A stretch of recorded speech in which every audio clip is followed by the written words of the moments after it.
All right, so let me begin with a very hashtag joyous, a very hashtag jubilant hello to all of my good trading friends out there, or anybody who's just watching. You don't necessarily need to be my friend to watch this video. I do appreciate your attention and commitment, though.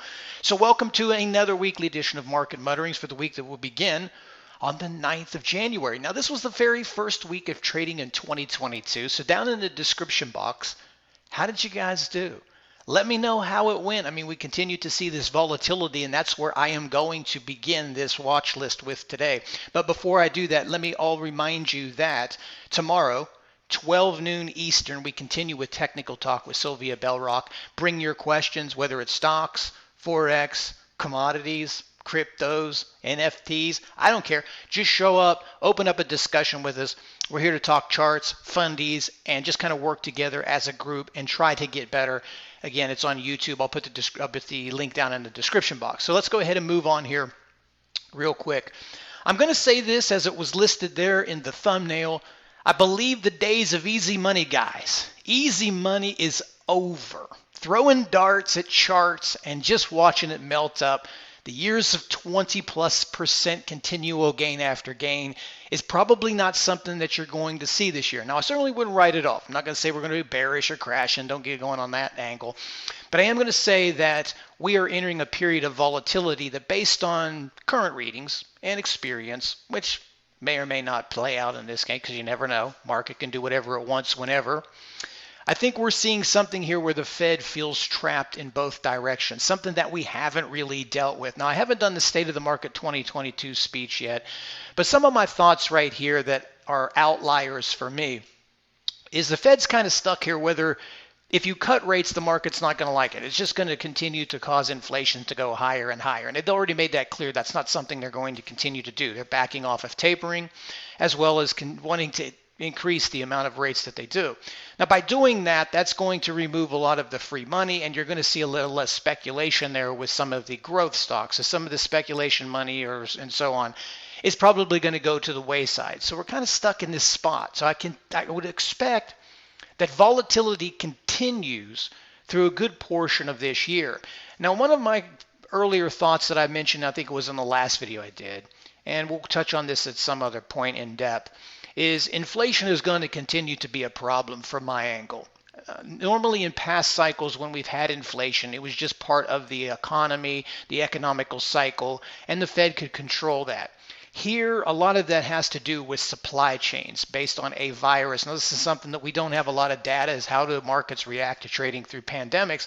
This has created a lot of supply chain disruptions, which is the sole source of inflation here, in my opinion. And I don't think that there's anything that the Fed can do that.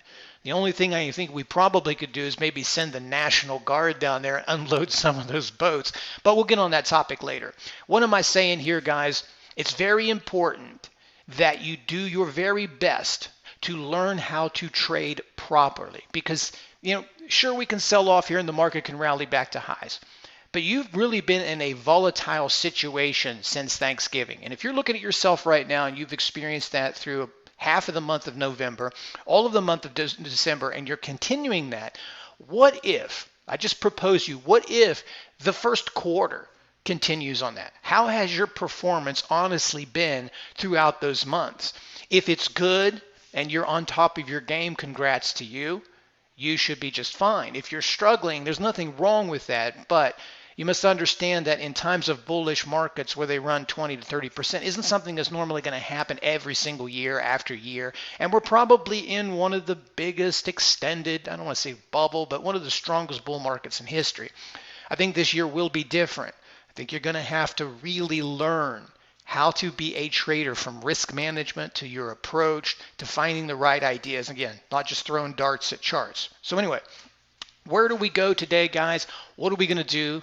Week number 2 in 2022. Let's talk about it. There are a couple of longs, but I don't want to. You never know when this market's going to turn around. And just because it turned around doesn't mean we're going back to all-time highs. You can certainly have a 3-4 day bounce. I just want to start out here looking at the SPY real quick, and I should have got my pen tool here open. Just give me 1 second. I think this market wants to test back down into these lows, and this will be a pretty important spot, and you can see it's starting to catch up a little bit here with the 200-day moving average. Right now, though, you don't gain a lot of information by just looking at the charts other than since NFP, well, not since NFP, but the whole week was selling off and NFP didn't help it. You're really kind of trapped in the middle of that range. And one of my sayings is I don't like to diddle in the middle. I don't like to make large decisions or huge position sizes or big trades while we're stuck in the middle if you're trading this indice. There could be a bounce here if we hold the lows from Friday, then maybe there's a chance we do move up to 480. Now, if we do go back up to 480, there's a chance we could break that. But I feel that right now we want to get down into the lows. Now, that's fine. It's not a market crash, but I think this is where we want to end up, is retesting the 200-day moving average. And if you see, it's been a really, really long time since that's happened. Now, there's a different story here, and you're seeing this when I said earlier that growth stocks are going to go to the wayside here. And you've seen that before. You look at some of this stuff there. We've talked about things like DEC. Who else? We got Snow, which I'll talk about. All of these big growth stocks. You had things like PLTR from last year. You had DMTK. I'm just running things off the top of my head. You had this huge movement last year. You can see it's a much different tone this year.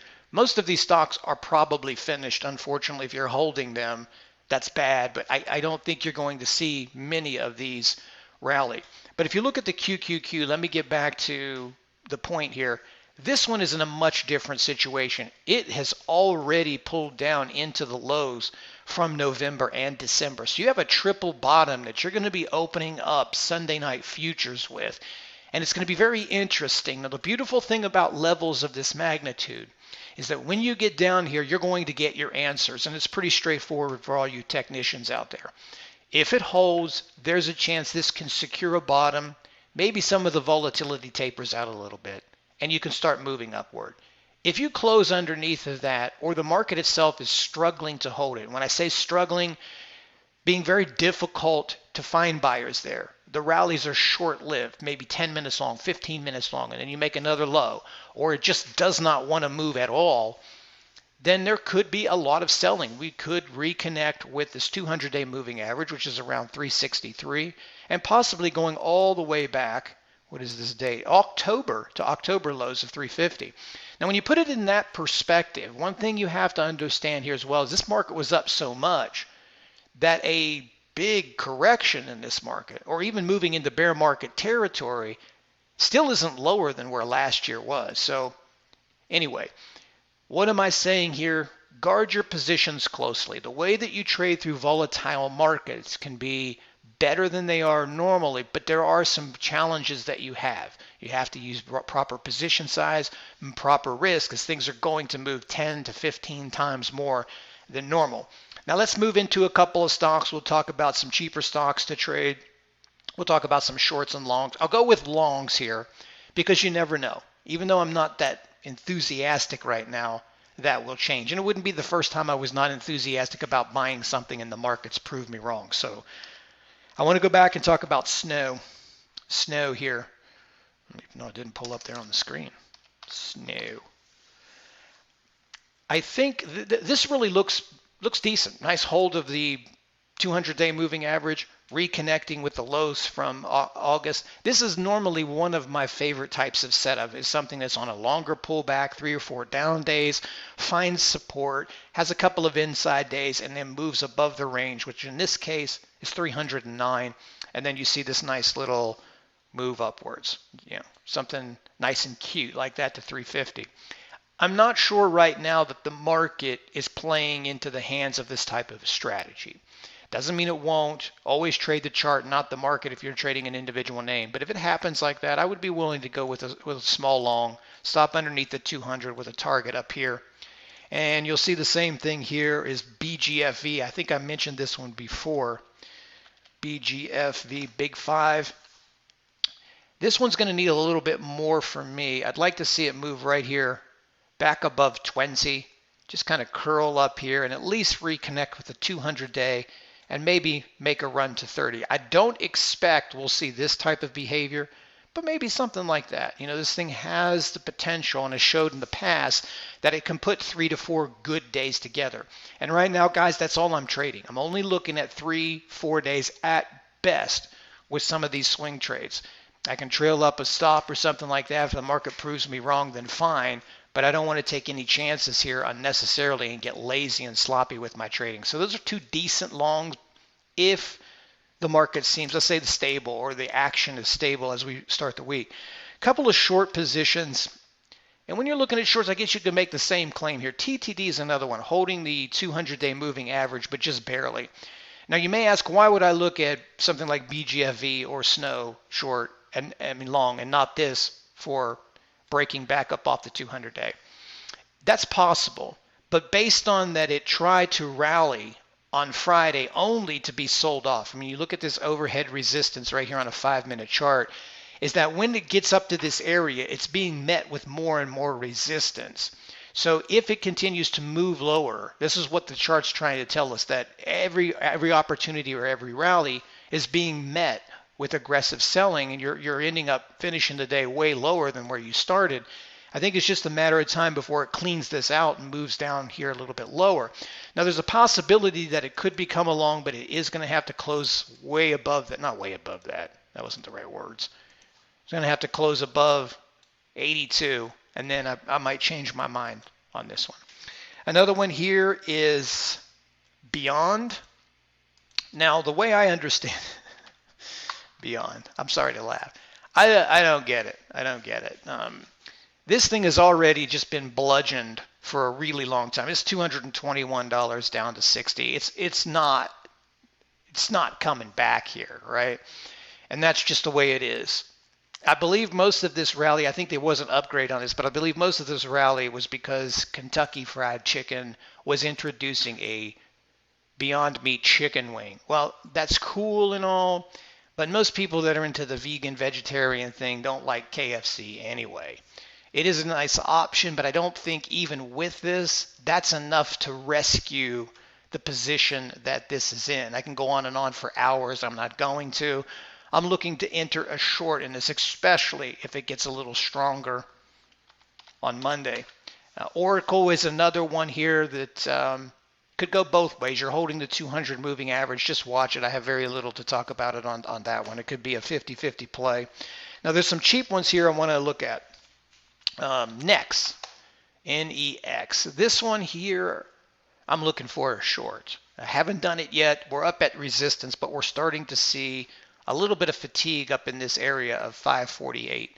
You can see this 584 here was resistance before. And this chart, if you really look at this chart, this is kind of what you want to see, is a chart that gives you the same pattern over and over and over again. I mean, look at all these peaks and valleys. It's like this thing has done this before. It's run up to 584, sold all the way back down to $3, rallies all the way in this extended V shape back into 584s, gets rejected and spends the next month. So it goes on a rally for a month or so, then down for a month or so, and then back up again, then back down, and now back up again. Now, this one's a little more parabolic than normal, which will probably lead it to be, instead of an extended V, it's just going to be like sort of a straight up and down A-frame, in my opinion. So any little red bar that looks like this, maybe another wick off the top of here, any close underneath of this 525, I would short this for a fade into 450 and possibly back down into 4.